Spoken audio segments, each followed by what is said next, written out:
नमस्कार, मैं हूं आपके साथ विभा उपाध्याय और आप सभी दर्शकों का अन्नदाता कार्यक्रम में स्वागत करती हूं। किसान बहुत परिश्रमी होते हैं। वे खेतों में जी तोड़ मेहनत करते हैं और अनाज उगाते हैं। घटते हुए भूमिगत जलस्तर और वर्षा की अनियमितता के चलते प्रदेश में जल संकट गहराता जा रहा है।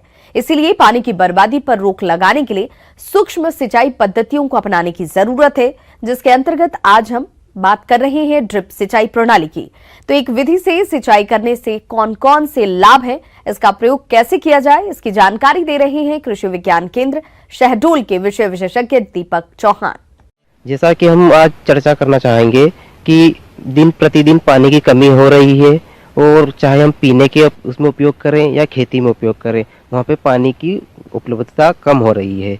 सिंचाई में जो आधुनिक विधि है अपनी, और सबसे सुलभ विधि है टपक सिंचाई विधि, जिसको हम ड्रिप इरिगेशन सिस्टम बोलते हैं। इसके बारे में हम आज चर्चा करेंगे। बूंद बूंद या ड्रिप सिंचाई प्रणाली, यह एक ऐसी सिंचाई पद्धति है जिसमें पौधों की आवश्यकता अनुसार पानी बूंद बूंद करके पौधों के पास दिया जाता है। इस विधि से सिंचाई करने पर पानी की 50 से 70% तक की बचत के साथ ही मजदूरी की भी बचत होती है। न्यायोचित जल प्रबंध से भूमि में वायु एवं जल का सही अनुपात होने से पौधे स्वस्थ रहते हैं। बूंद बूंद विधि रेतीली और खारी जमीन पर खारे पानी के लिए भी अनुकूल है। उसके बाद में आता है कि सिंचाई पद्धति से जो फायदा होता है कि जो बूंद बूंद करके टपकता है तो सिर्फ पौधों की जड़ों के पास में जाता है, तो वहाँ पे सिर्फ खरपतवार उसकी जड़ के पास में थोड़े बहुत होते हैं, अतिरिक्त बहा के पानी नहीं जाता है, तो खरपतवार की समस्या कम से कम रहती है। जो खरपतवार अगर कम से कम होगा तो उससे हमारे रोग भी कम आएंगे। खरपतवार निकालने के लिए भी हमको जो मजदूर ज़्यादा लगते हैं, तो वो मजदूरों की भी एक कमी आएगी कि हम अपना जो है कि लागत हम किस प्रकार से हम कम कर सकते हैं। तो पानी की भी हमारी लागत कम हो गई और हमारी मजदूरों की भी लागत हमारी कम हो गई है। फिर आता है कि इसमें हम जो हमारे घुलनशील वाले खाद है, हम इसके द्वारा टपक के द्वारा हम सीधे पौधों की जड़ के पास में देंगे, तो क्या होता है कि जो खाद और पानी की उपयोग क्षमता है इस सिंचाई में ज़्यादा से ज़्यादा हो जाती है। जब हम बहा के पानी देते हैं तो रोग क्या होता है कि एक फसल से दूसरी फसल में चले जाता है, तो वो क्या है कि बूंद बूंद करके जब पानी टपकेगा तो रोग ग्रसित पौधा सिर्फ एक ही जगह रहेगा और उसमें हम आसानी से उसका नियंत्रण भी कर सकते हैं, चाहे हम दवाइयों से करें या किसी और जो जैविक या रासायनिक से, इनसे हम बूंद बूंद करके अगर देंगे तो वो सीधे पौधों की जड़ के पास में करके उसका रोग नियंत्रण कर सकते हैं। ये एक चीज फायदेमंद इस सिंचाई में है। जड़ क्षेत्र निरंतर तर रहने के कारण दीमक की संभावना कम हो जाती है और खरपतवारों को पनपने का मौका नहीं मिलता। लवणीय तथा ऊंची नीची भूमि में बिना समतल किए समान मात्रा में सिंचाई संभव हो जाती है। इस विधि द्वारा सिंचाई करने से भूमिगत जल का स्तर नीचे रखकर भूमि को सेम से बचाया जा सकता है। ड्रिप इरिगेशन में टपक सिंचाई पद्धति में क्या क्या चीज़ें होती है, कौन सी चीज़ कहाँ पे लगी रहती है, इसके बारे में हम आपसे चर्चा करते हैं। कि सबसे पहले मुख्यतः ये रहता है कि एक पंपिंग यूनिट रहती है, हेड यूनिट जिसको बोलते हैं, उसमें पंप सेट आ जाता है। फिर उसके बाद में आता है कि एक जो कुछ वॉल लगे रहते हैं हमारे, जैसे नॉन रिटर्निंग वॉल लगा रहता है, एक बाईपास वॉल लगा रहता है, एक वेंचुरी रहती है, ये हम लगाएंगे। मेन लाइन हमारी मुख्यतः रहती है कि फिर उसके बाद में आता है सब मेन लाइन, उप मुख्य लाइन आती है। फिर आता है हमारा उप मुख्य लाइन के बाद में लेटरल आती है। फिर इसके बाद में आता है हमारा कि एक ड्रिपर आता है, जहाँ से कि वो ड्रिपर लेटरल में लगे रहते हैं और वहाँ से बूंद बूंद करके पानी टपकता है। तो ड्रिपर किसान भाइयों को बताऊंगा कि दो प्रकार के रहते हैं, एक ऑनलाइन रहता है, एक इनलाइन रहता है। तो जो सब्जी भाजी की खेती कर रहे हैं वो किसान भाई इनलाइन का उपयोग करते हैं, कि जो कि कंपनी से बना उसके अंदर आता है, उसमें हम ऊपर से कोई छेद नहीं करते। फिर आता है कि जो उद्यानिकी की फसलों के बारे में करते हैं, जो भी अगर वृक्षारोपण कर रहे हैं उसमें अगर हम सिंचाई के लिए ड्रिप सिंचाई अपनाएंगे तो वहाँ पे हम ऑनलाइन का उपयोग करेंगे। वहाँ पे कि हमको किस पौधे के लिए कितनी मात्रा में हमको पानी की आवश्यकता है, उसके हिसाब से हम उसको ड्रिप लगाएंगे। बागवानी फसलों में पौधों की प्रत्येक पंक्ति के साथ एक शाखा लाइन तथा कम दूरी वाली फसलों में 2 पंक्तियों के मध्य एक शाखा लाइन बिछाई जाती है। पौधों की सिंचाई के लिए प्रत्येक पौधे के पास शाखा में ड्रिपर लगा दिए जाते हैं। ड्रिप सिंचाई के लिए मुख्यतः मोनो ब्लॉक पंप इस्तेमाल किए जाते हैं। पानी की अधिक मात्रा में आवश्यकता होने पर अथवा जल स्तर गहरा होने पर बड़े पंप की आवश्यकता होती है। आपसे बात करना चाहेंगे कि इस प्रणाली में इसकी देखभाल भी एक महत्वपूर्ण है। इस प्रणाली में जो प्रेशर की एक बात है कि दाब हमारा इस प्रणाली में कितना होना चाहिए। तो वो दाब के लिए हमारे जो पाइप भी रहते हैं वो उन पे लिखा भी रहता है कि कितने प्रेशर का ज़्यादा से ज़्यादा वो झेल सकता है। क्योंकि क्या होगा, प्रेशर ज़्यादा बढ़ेगा तो कहीं से न कहीं से पाइप फटेगा, लीकेज हो की समस्या आएगी। तो वो प्रेशर को मेंटेन करना बहुत ज़रूरी है। अगर कहीं पे पाइप थोड़ा सा फट रहा है तो हम उसको अनदेखा ना करें।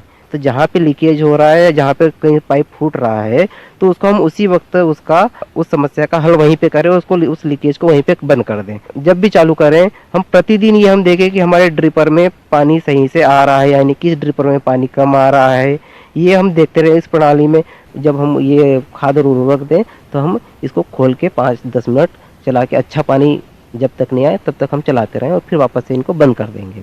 अब हम इसमें एक बात करेंगे कि जब हमारा ये अगर ड्रिपर चौक हो जाता है, वहाँ से पानी आना बंद कर देता है, तो एक ये है कि जिस पानी में काई की समस्या, अगर हमारे लेटरल में और इनमें काई की समस्या आ गई है, काई आने लग गई है, तो फ्लोरीन गैस का उपयोग कर सकते हैं या हम ब्लीचिंग पाउडर का उपयोग कर सकते हैं। इनके द्वारा हम इसका जो है कि काई की समस्या को दूर कर सकते हैं। और वो घोल को पूरा पाइपों में डालना पड़ेगा और अगले 24 घंटे तक उसको हमको रखना पड़ेगा। और 24 घंटे तक रखने के बाद में इसकी सफाई करेंगे अगले 24 घंटे के बाद में। फिर राज्य सरकार द्वारा इन सिंचाई विधियों को लोकप्रिय बनाकर सिंचाई के परंपरागत तरीकों के स्थान पर सिंचाई जल की बचत के लिए अनुदान भी उपलब्ध कराया जा रहा है, जिसकी जानकारी नजदीकी कृषि और उद्यान विभाग के कार्यालय या किसान कॉल सेंटर से ली जा सकती है।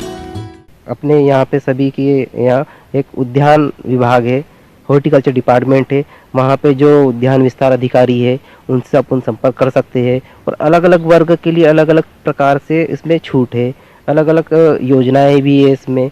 तो आप उनसे मिलके अपन पता कर सकते हैं कि आपको क्या क्या कितने प्रतिशत में सब्सिडी मिल रही है और आपको ये लेने के लिए और कितने एकड़ में लेने के लिए, किस फसल में लेने के लिए क्या क्या कागज भी लगेंगे और किस प्रकार से आप इसको लेने के लिए कहाँ पे आप जाएं, ये कहाँ पे जाके अपना फॉर्म दें। तो आप उनसे मिलके अपना ये चीज़ कर सकते हैं कि आपको किस प्रकार से ये प्रणाली लेनी है। किसान भाइयों, अभी तक आपने खेती से जुड़ी हुई बहुत सी उपयोगी जानकारियां देखी। अब लेते हैं एक छोटा सा ब्रेक, जल्द ही लौटेंगे और कार्यक्रम में आगे भी है खेती बाड़ी से जुड़ी हुई महत्वपूर्ण जानकारियां, तो बने रहिए हमारे साथ। बत्तख से मत्स्य पालन एकीकृत मछली पालन की एक विधा है। इसमें मछली पालन के साथ बत्तखों का पालन किया जाता है। इससे किसानों को दोहरा लाभ मिलता है। इसमें एक और जहां लागत में कमी आती है, वहीं दोनों के पालन से आमदनी भी बढ़ जाती है। अगर आप भी बत्तख सह मछली पालन कर रहे हैं तो किन किन बातों पर खास ध्यान दें, चलिए जानते हैं डॉक्टर RM मिश्रा से। किसान भाइयों, जहाँ पे खेती वर्षा आधारित है एवं यहाँ के खेती समेकित कृषि के तरफ हमारे परंपरागत तरीके से हम खेती करते आए हैं, इसको व्यावसायिक रूप देने के लिए किस प्रकार आप बत्तख पालन को अपना सकते हैं एवं बत्तख के साथ साथ खेती एवं अन्य जो समेकित कृषि के अवयव हैं उनको अपनाकर आप व्यवसायी बन सकते हैं, उस पर मैं चर्चा करना चाहूँगा। मछली सह बत्तख पालन हेतु वर्ष भर तालाब में पानी भरा रहे ऐसे तालाब का चयन करना चाहिए और तालाब की गहराई कम से कम 1.5 मीटर से लेकर 2 मीटर तक रखें। इस प्रकार के तालाब कम से कम आधा हेक्टेयर से लेकर 2 हेक्टेयर के हो सकते हैं। तो हमारे किसान जिनके पास तालाब हैं वह तालाब में मछली पालन सह बत्तख पालन को अपनाकर व्यावसायिक रूप दे सकते हैं। ऐसे में अगर देखा गया है कि जो किसान के पास 1 एकड़ का एक तालाब है तो वह 500 बत्तख पालन कर सकते हैं, जिसमें उनकी लागत खर्च काफ़ी कम होगा और मुनाफा काफ़ी अधिक होगा। तालाब में मछली पालन के साथ बत्तख पालन लाभप्रद व्यवसाय है। मछली सह बत्तख पालन से प्रति हेक्टेयर प्रतिवर्ष 5000 किलोग्राम मछली, 15000 से 18000 अंडे और 500 से 600 किलोग्राम बत्तख के मांस का उत्पादन किया जा सकता है। इस प्रकार के मछली पालन में न तो जल क्षेत्र में कोई खाद उर्वरक डालने की आवश्यकता होती है और न ही मछलियों को पूरक आहार देने की आवश्यकता होती है। मछली पालन पर लगने वाली लागत 40 से 60% कम हो जाती है। अगर अंडा उत्पादन के लिए बत्तख पालन किसान करना चाहते हैं तो उसके लिए सबसे अच्छी प्रजाति खाकी कैम्बल प्रजाति है। इसमें अंडा करीब 280 से 300 अंडा प्रतिवर्ष उत्पादन क्षमता है। अब खाकी कैम्पबेल बत्तख पालन करने के जो विभिन्न तरीके होंगे, उसमें सबसे पहले चूजा और चूजा पालन और उसके प्रबंधन की बात हम करना चाहेंगे। चूजा जो कि 1 दिन का आप लेंगे वो अच्छे फार्म से लेंगे। चूजा का पालन थोड़ा जटिल ज़रूर होता है, लेकिन किसान अगर ध्यान दें तो उससे सफल हो सकते हैं। चूजों के लिए शुरुआती सप्ताह में 32 से 33 डिग्री सेल्सियस तापमान की आवश्यकता होगी और बत्तख को पानी में भीगने से बचाने की ज़रूरत होगी। इन दोनों प्रबंधन व्यवस्था आप करें। साथ में प्री स्टार्टर जो दाना है, उसको दाना का जो आकार है, प्रकार है, वह दोनों पे आपको ध्यान देने की आवश्यकता है। हाई प्रोटीन दाना उस समय उसकी आवश्यकता होती है, ताकि जो चूजे 1 दिन के हैं वो तेजी से बढ़ेंगे। बात की जाए तो बत्तख दिन के समय तालाब में विचरण करती हैं। रात में उन्हें घर की जरूरत होती है। तालाब की मेड़ पर बांस लकड़ी से बत्तख का आवास हवादार व सुरक्षित बनाना चाहिए, जिसमें आवास का आधा भाग तालाब के पानी के ऊपर और आधा भाग तालाब की मेड़ पर होना चाहिए। इस प्रकार के आवास के रखने का प्रमुख कारण यह है कि बत्तखों द्वारा बचा हुआ आहार, गिरा हुआ आहार तथा बत्तखों के मलमूत्र सीधे तालाब में गिरे और बत्तख घर को हमेशा साफ सुथरा और सूखा रखना चाहिए। बत्तखों का बाड़ा इतना बड़ा होना चाहिए कि प्रति बत्तख कम से कम आधा वर्ग मीटर की जगह हो। जो दाना आपको देना है वह लेयर दाना पे आपको जाना होगा। जब अंडा उत्पादन का समय आ जाएगा, उसमें कैल्शियम अलग से आप दे सकते हैं। सही अंडा बने, अंडे के छिलके मजबूत हों और अंडा देने की जो संख्या है वह सफिशिएंटली, जितना हम अनुमानित कर रहे हैं उतना अंडा आपको मिले। आगे और भी है खेती बाड़ी से जुड़ी हुई बहुत सी रोचक जानकारियां, पर यहाँ रुकेंगे एक छोटे से ब्रेक के लिए। जल्द हाजिर होते हैं। अरहर की फसल में कई प्रकार के कीटों का प्रकोप होता है, जो कि फसल को काफी नुकसान पहुंचाते हैं, जिनकी समय रहते रोकथाम करना बेहद जरूरी है। तो इस समय अरहर की फसल में कौन कौन से कीटों का प्रकोप होता है, इसकी रोकथाम कैसे करें, इस बारे में जानकारी दे रहे हैं कीट वैज्ञानिक डॉक्टर विशाल वाल्मीक धोते। आज हम देखेंगे कि अरहर के फसल में लगने वाले कीट और उनका नियंत्रण कैसे करें। सबसे पहले देखा जाए तो अरहर में 2 तरीके के कीट लगते हैं, एक तो चबाकर खाने वाले और दूसरा रस चूस कर खाने वाले। अरहर की फसल पर लगभग 250 प्रकार के कीटों का प्रकोप होता है। इनमें से 1 दर्जन कीट मुख्य रूप से फसल को हानि पहुंचाते हैं। इनमें विभिन्न प्रकार के फली भेदक, दानों और फूलों के रस चूसक और फूलों को खाने वाले भृंग कीट प्रमुख हैं। अरहर का फली भेदक या फली छेदक, जिसको हम इंग्लिश में पॉट बोरर बोलते हैं, इस कीट का इल्ली फली के अंदर छेद करके खाता है, जिसके कारण जो भी बीज या जो भी अंदर फली के अंदर जो भी बीज है उसके ऊपर खाता है, जिसके कारण फली पूरी तरह भरती नहीं और हमें बहुत ज़्यादा हानि पहुंचती है। तो अब हम देखेंगे इसका नियंत्रण कैसे करें। तो सबसे पहले सभी लोग अपने अपने खेत में फेरोमोन ट्रैप का यूज़ करें, जिसके कारण हमें ये पता चल सकता है कि हमारे खेत में कितना ये कीट कितने प्रतिशत में आई है, जिसके कारण हमें फिर दवा का छिड़काव करने के लिए, कीटनाशक का छिड़काव करने के लिए महत्वपूर्ण होता है। दूसरे तरीके से हम लोग इसको नियंत्रण कर सकते हैं, तो लाइट ट्रैप भी यूज़ कर सकते हैं, जिससे हमें पता चलेगा हमारे खेत में कितने प्रतिशत इंसेक्ट आए हैं। फिर नीम ऑयल या NSKE का भी यूज़ कर सकते हैं। इसके बाद अब देखेंगे कौन से कीटनाशक यूज़ कर सकते हैं। सबसे पहले फ्लूबेंडामाइड 4 ml प्रति 10 लीटर ऑफ वाटर के हिसाब से, या फिर इमामेक्टिन बेंजोएट, ये भी 4 ml प्रति 10 लीटर ऑफ वाटर के हिसाब से, या फिर स्पिनोसाइड 4 ml प्रति 10 लीटर ऑफ वाटर के हिसाब से, या फिर एंडोक्सिकार्प 6 से 7 ml प्रति 10 लीटर वाटर के हिसाब से हम यूज़ कर सकते हैं। इसके बाद में दूसरा जो इम्पोर्टेंट कीट है वो है प्लूम मॉथ। इसकी भी इल्ली फली में छेद करके खाती है, जिसके कारण दाना पूरा नहीं भरता है। इसके लिए भी ऊपर पहले जैसे मैंने बताया उसी तरह दवा का छिड़काव करना अगर होगा तो फ्लूबेंडामाइड, स्पिनोसाइड, एंडोक्सिकार्प या फिर इमामेक्टिन बेंजोएट इसका यूज़ कर सकते हैं। तीसरा महत्वपूर्ण कीट है फली में छेद करने वाली मक्खी। ये मक्खी फली के अंदर अंडा देती है, जिसके कारण इसकी इल्ली निकलने के बाद तुरंत बाद बीज के अंदर फीड करना शुरू खाती है, जिसके कारण जिसके कारण दाना पूरा नहीं भरता है और दाना सिकुड़ जाता है। इसके लिए भी हम लोग फ्लूबेंडामाइड, स्पिनोसैड, इमामेक्टिन बेंजोएट या फिर एंडोक्सिकार्ब दवा का छिड़काव कर सकते हैं। अधिक घनी फसल पर कीट प्रकोप अधिक होता है, अतः संतुति से अधिक बीज नहीं बोने चाहिए। रस चूसक कीटों के नियंत्रण हेतु खेत में जगह जगह पर पीले चिपचिपे प्रपंचों को लगाएं। 8 से 10 फेरोमोन ट्रैप प्रति हेक्टेयर की दर से लगाएं। साथ ही खेतों में 10 से 12 लाइट ट्रैप प्रति हेक्टेयर की दर से लगाएं। कीट रोधी प्रजातियों का चयन करना चाहिए।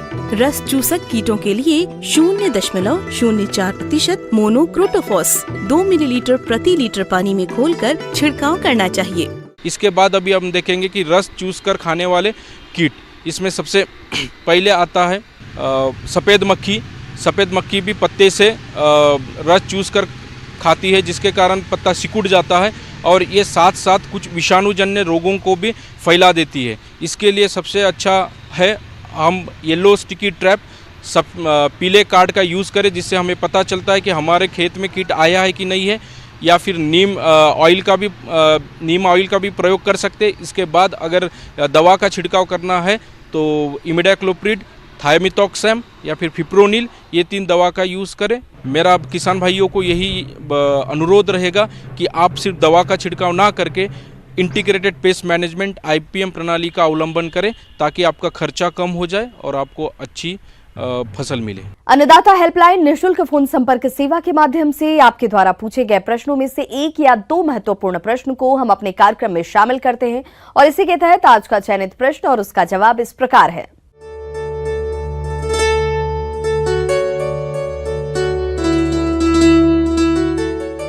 निःशुल्क अन्नदाता हेल्पलाइन में आज हमने जिस प्रश्न को शामिल किया है उसे पूछा है ग्राम गोहद, जिला रतलाम के हरदेव सिंघई ने।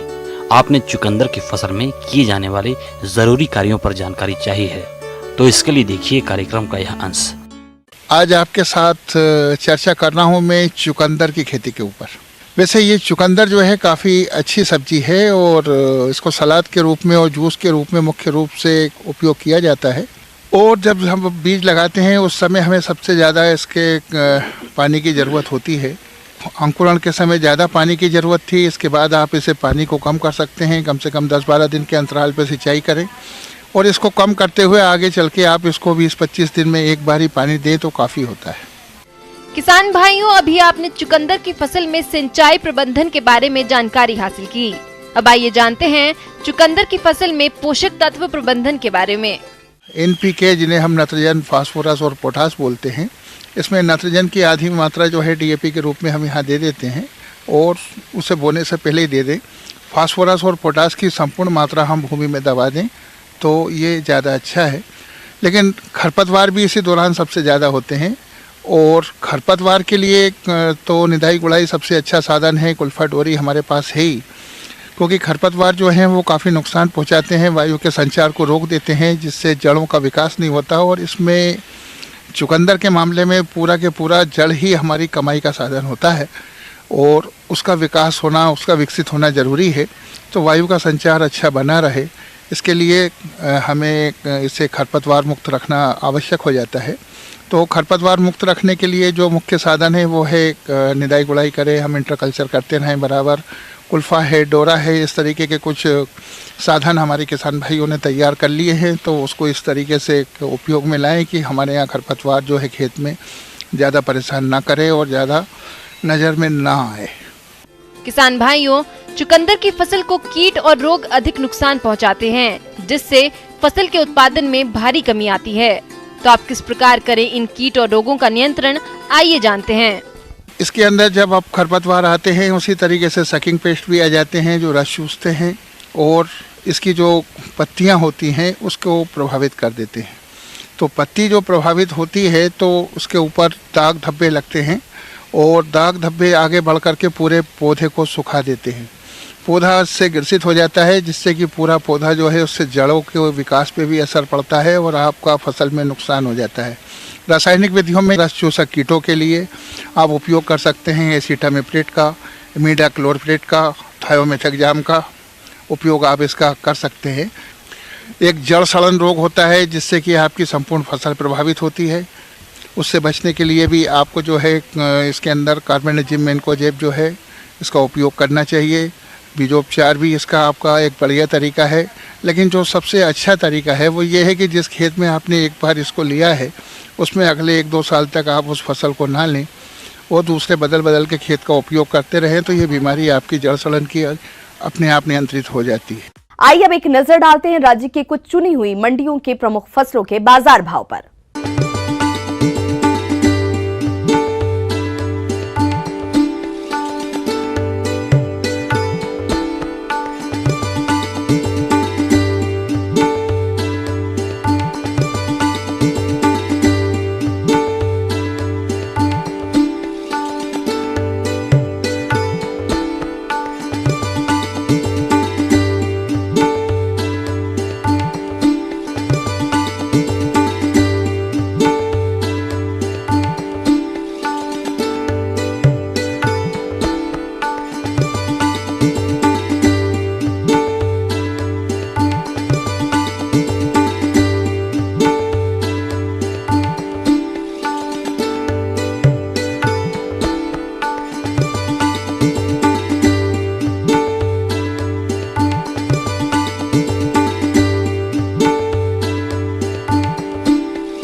किसान भाइयों, अब समय हो रहा है आपसे विदा लेने का, तो हमारी अन्नदाता टीम को दीजिए इजाजत। कल फिर से होगी आपसे मुलाकात कृषि संबंधित कुछ और महत्वपूर्ण जानकारियों के साथ। नमस्कार।